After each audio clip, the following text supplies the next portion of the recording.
تاکہ قیامت میں اللہ کی بارگاہ میں جواب دینے سے بچ جاتا۔ فاروق اعظم کہتے کاش میں پرندہ ہوتا اور لوگ اس کو ذبح کر کے کھا جاتے اور مجھے بھول جاتے تاکہ میں قیامت کے دن اللہ کی بارگاہ میں جواب دینے سے بچ جاتا۔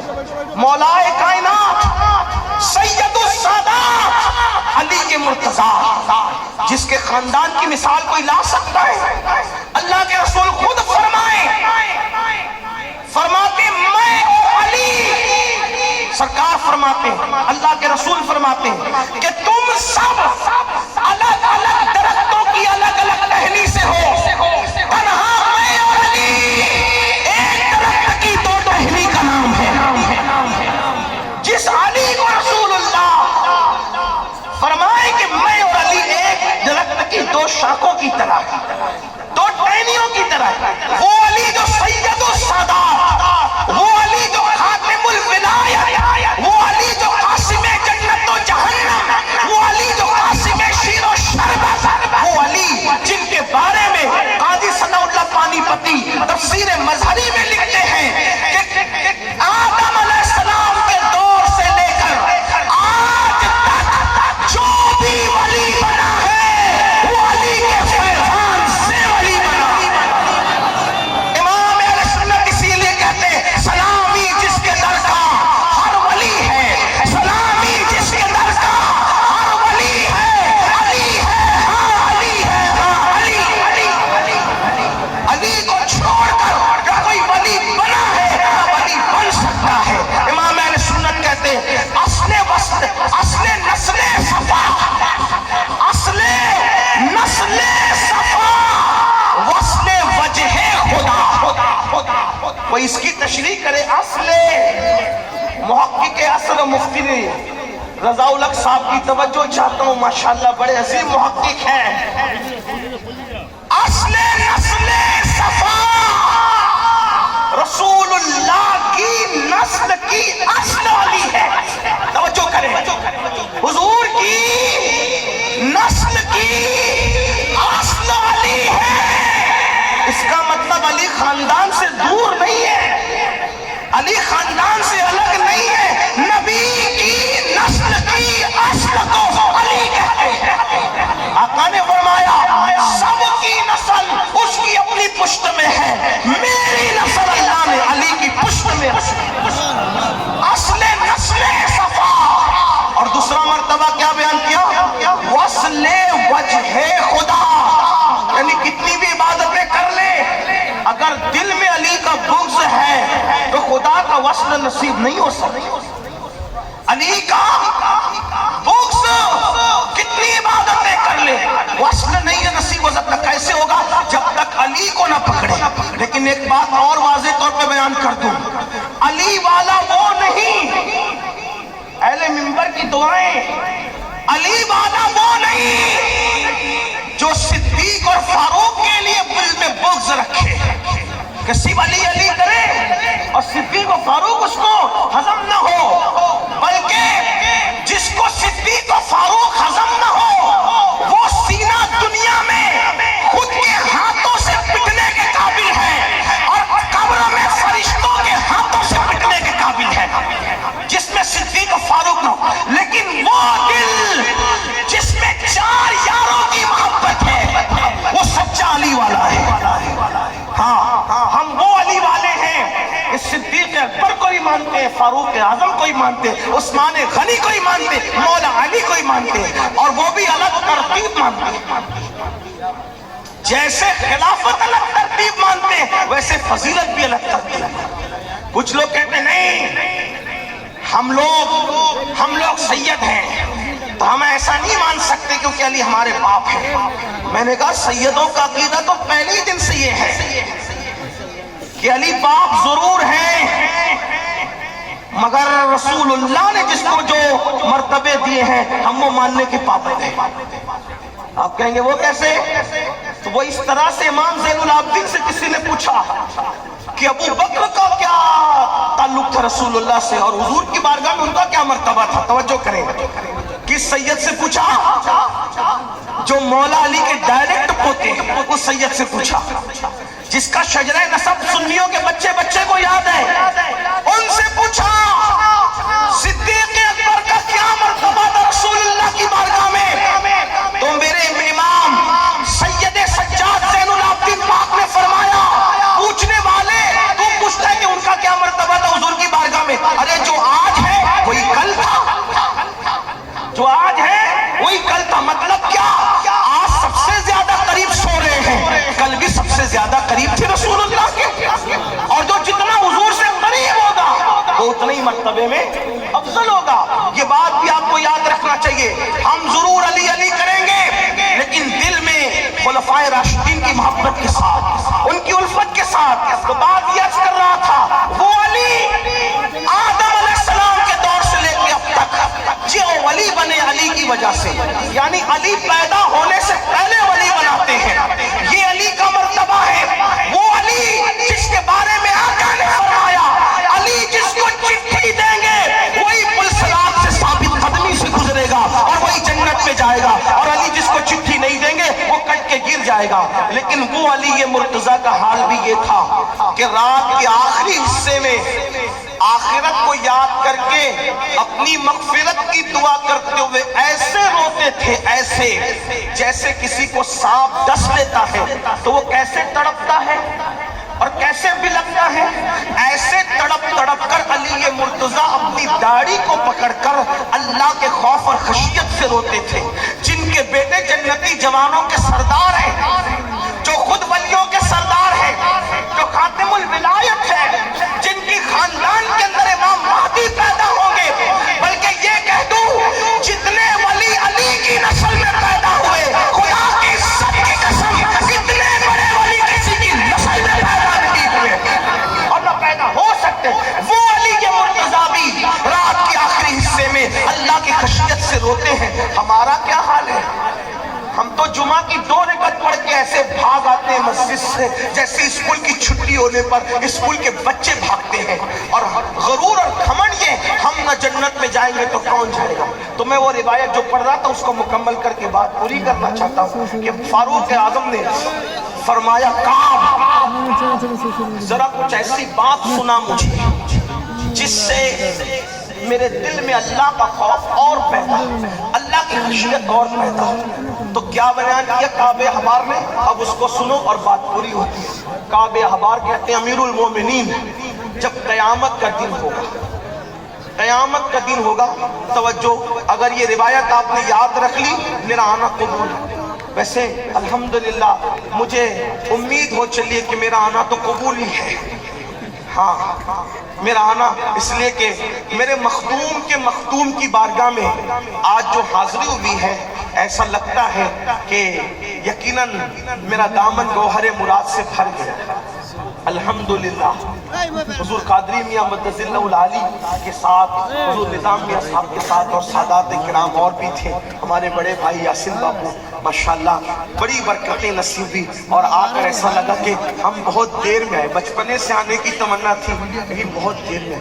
کچھ لوگ ایسے ہوتے ہیں جن کی فضیلت بیان کرنے کے لیے دفتر نہیں چاہیے ہوتے ہیں، جن کی فضیلت کے لیے ایک جملہ ہی سمجھنے کے لیے سمجھداروں کو کافی ہوتا ہے۔ کوئی پوچھے کہ علاء الحق پنڈوی کا مرتبہ کیا ہے، میں نے کہا جو مخدوم اشرف کا بھی مرشد ہو اس کے مرتبے کا اندازہ خود لگا لینا چاہیے، اور مخدوم اشرف خود مرشد گھرانے سے تعلق رکھتے تھے۔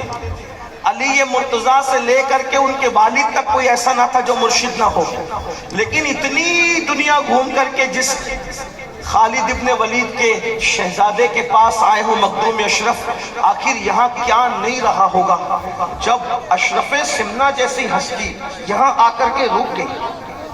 اشرف سمنہ نے جس کے در کی جارو کشی کی ہو، اس کے در کی اہمیت کا اندازہ تو لگائیں۔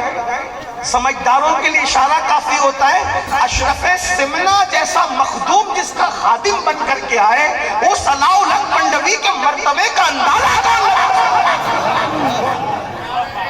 لوگ اندازہ تو کریں نا اس چوکھٹ کا، اس چوکھٹ کا لوگ اندازہ کریں جہاں پر مخدوم اشرف جیسا خادم بن کر کے آ رہا ہے۔ کوئی غور تو کرے، کچھ ہستیاں ایسی ہوتی ہیں جن کے مرتبے پڑھنے کے لیے ایک جملہ کافی ہوتا ہے، جیسے لوگ کہتے ہیں خدیجۃ الکبریٰ کی فضیلت کیا ہے، میں نے کہا مخدومہ کائنات کی مخدومہ ہے، اس سے بڑھ کر کیا فضیلت ہوگی؟ مخدومہ کائنات کی مخدومہ سیدہ فاطمہ الزہرا کی مخدومہ کو خدیجۃ الکبریٰ کہتے ہیں۔ اور کچھ ہستیاں ہوتی ایسی ہیں جو سورج کی طرح خود چھپ کر ستاروں کو چمکاتی ہے، یہ ایسے لوگوں میں سے ہے جن کی چوکھٹ پر ہم آئے ہیں۔ یہاں آ کے بھی بدل کر نہ جاؤ تو ہم سے بڑا محروم کون ہو سکتا ہے، بڑا بدبخت کون ہو سکتا ہے؟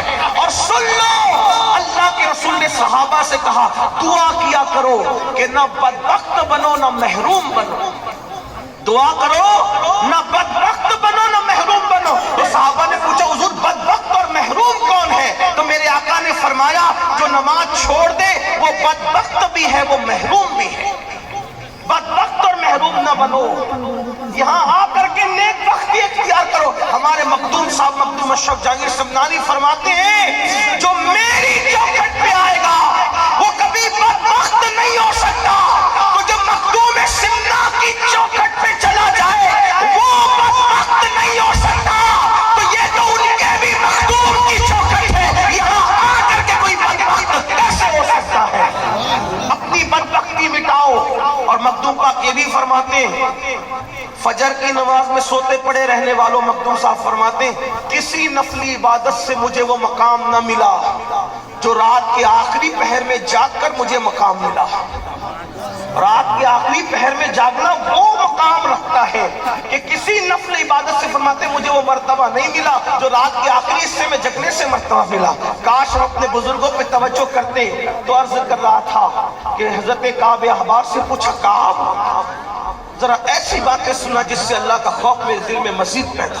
اب کعب کہتے ہیں امیر المومنین قیامت کا جب دن ہوگا، قیامت کا دن، اس حدیث کو یاد کر لینا، فرماتے قیامت کا جب دن ہوگا اس دن اللہ فرشتوں کو حکم دے گا کہ جہنم کو میدان محشر میں لاؤ۔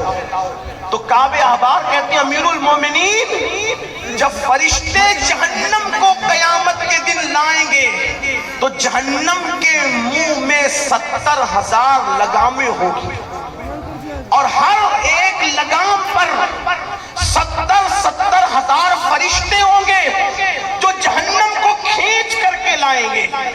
جب جہنم کے شرارے اوپر بلند ہوں گے تو لوگوں کے سینے اللہ کے خوف سے جو ہے وہ اللہ رب العزت کے خوف سے بے چین ہو جائیں گے، لوگوں کے سینے سے ہوک اٹھے گی۔ جب دوسری مرتبہ شرارے بلند ہوں گے جہنم کے تو لوگوں کے دل ان کے حلق میں آ کر اٹک جائیں گے۔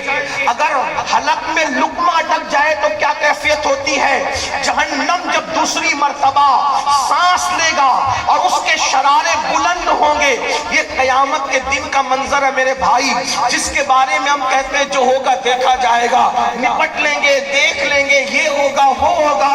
یاد رکھیں یہ حدیث ہے، کعب احبار کہتے ہیں جب دوسری بار شرارے جہنم کے بلند ہوں گے تو لوگوں کے دل حلق میں اٹک جائیں گے۔ اور اب سنو، دل کے کانوں سے سنو، سنیو، کعب احبار کہتے ہیں جس کو ابن حجر اپنی کتاب میں لکھ رہے ہیں، کعب احبار کہتے ہیں جب تیسری مرتبہ جہنم کے شرارے بلند ہوں گے، جب تیسری مرتبہ جہنم کے شرارے بلند ہوں گے تو اس وقت انبیاء کی یہ شان ہوگی، انبیاء کرام کی یہ شان ہوگی جہنم کے شرارے دیکھ کر کہ ابراہیم خلیل اللہ جیسا نبی اپنے گھٹنوں کو زمین میں ٹیک دے گا اور اللہ کی بارگاہ میں عرض کرے گا مولا آج ابراہیم کسی کے لیے کچھ نہیں مانگتا، مولا آج ابراہیم بس اپنے لیے پناہ مانگتا ہے، آج ابراہیم کو پناہ دے دے، آج ابراہیم کو امان دے دے۔ آپ بتائیں تو صحیح، مسجد بنانے والے کی بات نہیں کر رہا ہوں، جس نے کعبہ بنایا اس ابراہیم علیہ السلام کی یہ شان ہوگی، بکری اور بچڑے پر قربانی کرنے والے کی بات نہیں کر رہا ہوں، اللہ کی محبت میں جس نے اپنے اکلوتے بیٹے کی گردن پہ چھری رکھ دی اس ابراہیم خلیل اللہ کی یہ شان ہوگی۔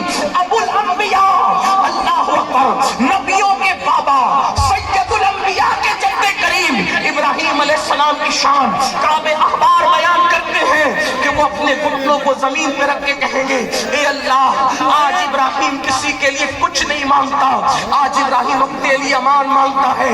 آپ سے پوچھنا چاہتا ہوں اے میری قوم کے جوانوں، ابراہیم خلیل اللہ کی یہ شان ہوگی قیامت کے دن کہ وہ اپنے گھٹنوں کو زمین پہ رکھ کے کہیں گے آج میں صرف اپنے لیے امان مانگتا ہوں۔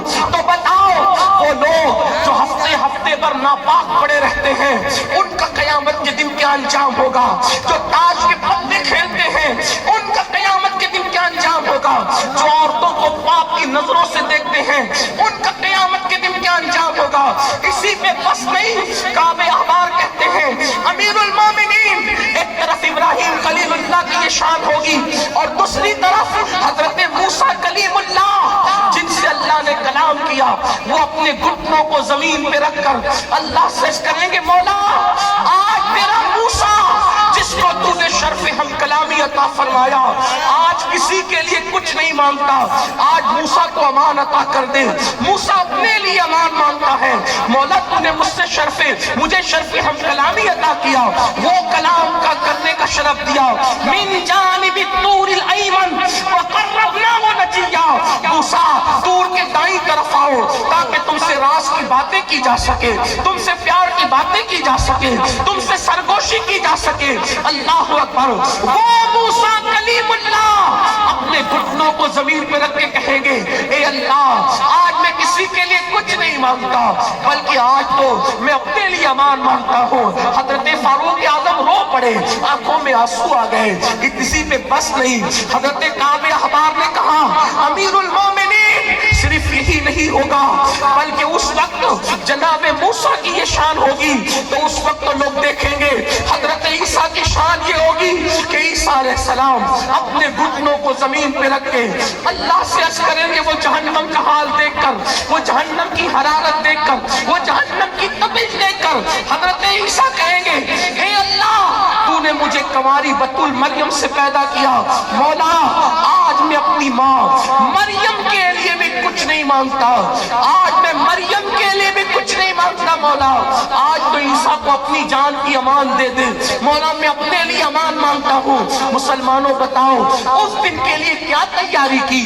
یہی نا کہ فجر کی نماز میں سوتے پڑے ہو، ظہر اور عصر میں کاروبار میں مصروف ہو، مغرب اور عشاء میں بچوں میں مصروف ہو، بتاؤ کیا تیاری کی؟ حضور سید المعصومین ہے، دن میں 100 مرتبہ استغفار کرتے ہیں، ہم گناہوں میں پڑے ہوئے ہیں، یا کبھی ہمیں بھی استغفار کی توفیق ہے؟ ہم بھی کبھی توبہ کرتے ہیں؟ سن لو حضرت کعب احبار نے سیدنا فاروق اعظم سے کہا امیر المومنین جب جہنم لایا جائے گا بیل کے ناک کے ایک سوراخ کی اتنا، بیل کے ناک کے ایک سوراخ کے اتنا مشرق کی طرف سے جہنم کو کھولا جائے گا تو جتنے لوگ مغرب میں کھڑے ہوں گے ان سب کے بھیجے کھول کھول کر ان کے پیروں پہ گریں گے۔ یہ قیامت کے دن کا حال ہے۔ اور پھر کعب احبار کا تاریخی جملہ اس پر اپنی گفتگو مکمل کرتا ہوں۔ فاروق اعظم سے کعب احبار کہتے ہیں امیر المومنین اگر آپ قیامت کے دن 70 انبیاء کے برابر بھی عمل لے کر جائیں گے تو آپ اپنے عمل کو حقیر سمجھیں گے، جبکہ غیر نبی کسی نبی کے برابر عمل نہیں کر سکتا۔ یہ انتہائی مبالغہ آپ نے بتایا کہ وہاں عمل کی حیثیت کیا ہوگی۔ کیا فرمایا؟ کہتے ہیں امیر المومنین اگر آپ 70 نبیوں کے برابر بھی عمل لے کر جائیں تو آپ اپنے عمل کو حقیر سمجھیں گے۔ جب 70 نبیوں کے برابر بھی بفرض محال وہاں عمل کو آدمی حقیر سمجھے تو جن کے پاس کوئی عمل ہی نہیں ہے